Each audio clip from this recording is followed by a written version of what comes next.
नमस्कार दोस्तों, welcome back to काला रूम जहाँ सन्नाटा भी डरता है। आइए एक ऐसी कहानी की ओर चलते हैं जिसे सुनने के बाद काफ़ी लोग परेशान और इस वीडियो को छोड़कर चले जाएंगे। आपके साथ ऐसी कुछ चीज़ें ना हों इसलिए ये वीडियो को ज़रूर देखना। दोस्तों ये बात है हम चारों के बीच की। हम चारों नहीं, मतलब ये तीनों रूम पर रहते हैं। एक ही रूम पर ये तीनों रहते हैं। मैं कुछ समय के लिए 4 या 5 दिनों के लिए रूम पर आया था। हरिओम अपना भाई है, इसके लिए कभी मना नहीं करता रूम पर रुकने के लिए। पर इसने मुझे उस दिन मना किया रूम पे कि भाई रूम पे आज मत आ। मैंने शौक हो गया, मैंने यार रूम पे आज पहली बार इसने हरिओम ने मना क्यों किया।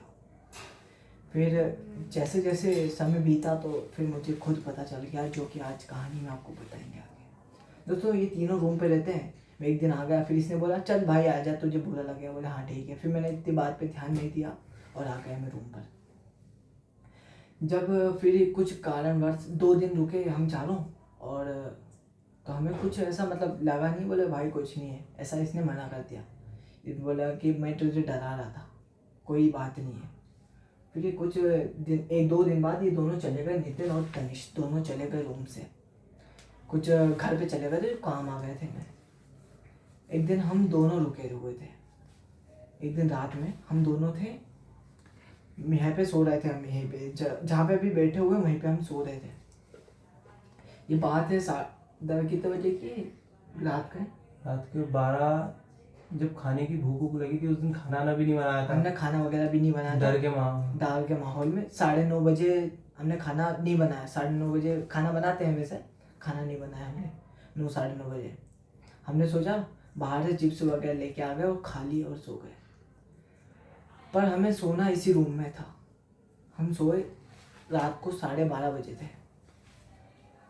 फिक्स टाइम तो हमें किसी को नहीं याद, हम दोनों को नहीं याद। ये दोनों तो थे नहीं, पर इनके साथ भी ऐसी ऐसी घटनाएं हुई है जो इन्हें मुझे बताई। हम 12:30 बजे सोए तो थर्ड डे था मेरा। मैं 4 दिन रुका था यहाँ पे। तीसरे दिन हम सो रहे थे यहाँ पे, यहीं पे जहाँ पे अभी बैठे हुए हैं। थोड़ी देर हुई, 12-12:30 बजे तक हम खाना बाहर से आए। हम रूम पे रहते नहीं थे, सोने आते थे सिर्फ रूम पर। 12-12:30 बजे हुई और हम सोने आ गए। हम कंबल वगैरह उठाए तो हमें सोने वाले थे कुछ देर पहले। तो हमें ऐसा लगा कि कोई खिड़की को नॉक कर रहा है। खिड़की 2 बार नॉक हुई। 2 बार ही होती, 3 बार होती? 2 बार नॉक हुई से टन।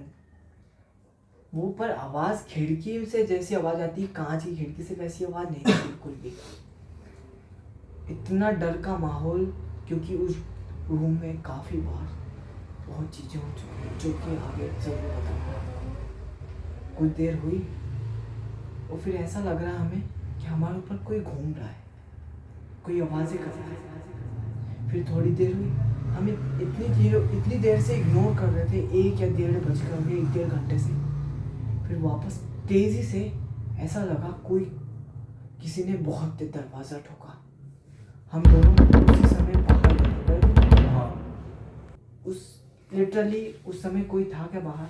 बाहर कोई नहीं था। बाहर कोई भी नहीं था। ऐसा कैसे हो सकता है कि कोई बाहर ना होते हुए भी, ठीक है आप मान सकता हूँ कि कोई मजाक कर रहा हो। चलिए आगे और बात आता हूँ आपको। फिर वापस हम आकर वापस उसी रूम में सोए। हमें कुछ ऐसी चीज़ दिखी जिसे लगता है कि ऐसा नहीं होना था। इसी रूम में एक कबूतर मरा पड़ा हुआ था। उसकी मुंडी कटी थी ना। हाँ, वो कबूतर की पिक इनको भी दिखाई है मैंने। पूछो इनसे, क्यों थी कि नहीं? थी कि नहीं तनिष भाई? बहुत हमें वो दिखा कबूतर। कबूतर मरा हुआ था, उसकी मुंडी कटी थी। मुंडी अलग, कबूतर अलग। और हमने जब बिल्कुल गौर से देखा, जब कुछ 5 मिनट के अंदर यहाँ पे कोई दरवाजे खिड़की बंद थे बिल्कुल। कैसे मजाक हो सकता है? ऐसा कोई मजाक हमारे फ्रेंड्स तो नहीं करेंगे भाई। किसी की हत्या कर मजाक बिल्कुल नहीं हो सकता। और ये दोनों तो थे नहीं, इनकी पिक्स बताई थी हमने, फोटो। ऐसा कैसे हो सकता है? फिर आके रूम में हमें सोना पड़ा। हम रात के 11-1 बजे किसके 12-1 बजे किसके रूम पर जाते? काफ़ी फ्रेंड्स है पर रूम पे नहीं जा सकते ना। ऐसे ही हुआ। कुछ देर हुई, उसे हमने हाथ बिल्कुल नहीं लगाया। उसे किसी पॉलीथीन से मुंडी इसने उठाई और उसका शरीर था वो मैंने उठाया और बाहर फेंक दिया उसे। फिर कुछ देर हुई, हमारी नींद लग गई थी। मैं देखता हूँ कि जो हरिओम था, हरिओम मतलब बैठा हुआ है वहाँ पे और रो रहा है, आवाज़ें कर रहा है अलग अलग की, मतलब इसकी जैसे कि कुछ समझ ही नहीं आ रहा, ये हरिओम लग ही नहीं रहा है।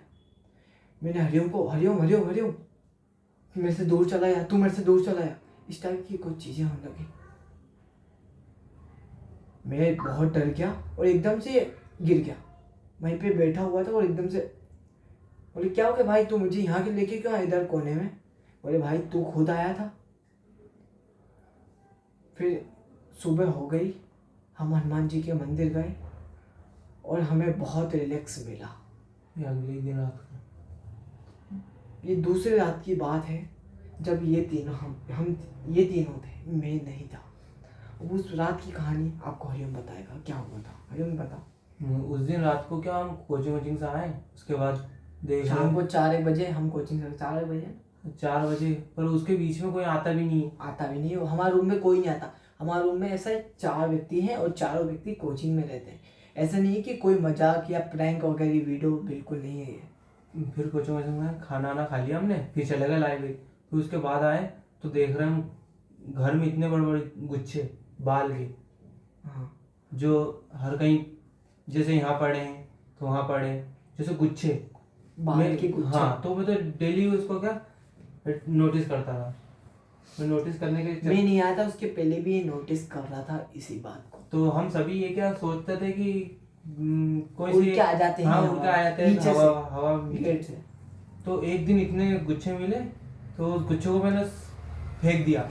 उसके बाद फिर क्या, मैं बाथरूम करने चला गया। उसके बाद वापस देख रहा तो वही गुच्छे पड़े, वहाँ कोई ला भी नहीं, कोई नहीं ला सकता वहाँ पर रूम पर, क्योंकि यहाँ वो पर कोई लड़कियाँ नहीं रहती है गाइस। हम अकेले रहते हैं, चारों व्यक्ति। एक घर है, ये सुनसान घर है। इस घर की कहानी मैं आपको बताऊंगा आगे वीडियो में जरूर। और मेरे साथ ये भी हो गया, कहीं रात के 2-1 बजे हम फ्रेंड हैं, हम मजाक मस्ती करते रहते हैं। तो कभी सभी क्या है, कम्बल जो कम्बल कहीं यहाँ पड़ी है रात में, कहीं यहाँ पड़ी है, जो उठा के फेंकते थे। तो बाकी उस दिन हम सो गए, टाइम से सो गए थे, 11:30-12 के बीच में सो गए थे। उस दिन सोए, फिर मेरे को क्या अजीब, मैं उस दिन कॉलेज से आया था तो भूख लग रही थी और मैं सोच रहा था कि चलो मैं ऊपर चले जाता हूँ टहलने। ऊपर थोड़ा छत थे तो वहाँ थोड़ा माइंड को थोड़ा अच्छा रिलैक्स कर लेता हूँ, माइंड फ्रेश हो जाएगा इस कारण ये ऊपर तो वहाँ ऊपर चला गया। एक बार लाइट चली गई, लाइट चक्कर में क्या, मैं जो मोबाइल था उसकी टॉर्च चालू कर ली, फिर कोई आया पीछे से मेरे पैर पकड़ने लग गया। फिर मुड़ के देखा तो कोई नहीं था वहाँ पर। इससे ऐसा महसूस हुआ तुझे कि कोई तेरे पैर पकड़ रहा है। हाँ। पर वहाँ पर कोई पीछे नहीं था, जैसा अपने साथ रूम में हुआ था। हाँ। वैसे सेम टू सेम, है ना? तो मैंने नीचे, और वो फिर वहाँ से क्या आवाज़ आने लगी दूर दूर से रोने की, कि मुझे यहाँ से आज़ाद कर दे। अजीब सी, तू जो बोलेगा वो मैं कर दूंगा, तू मुझे बस आज़ाद कर दे यहाँ से आज़ाद कर दे। नहीं, मुझे आज़ाद कर दो। कोई यहाँ मुझे जाने दो पर प्लीज। बंदी बना कर रखा गया। दोस्तों यही हमारे साथ ऐसी कहानी थी जो कि हरिओम, तनीश और फिर मिलेंगे एक और ऐसी नई सच्ची घटना के साथ। जय श्री राम, जय गौ माता।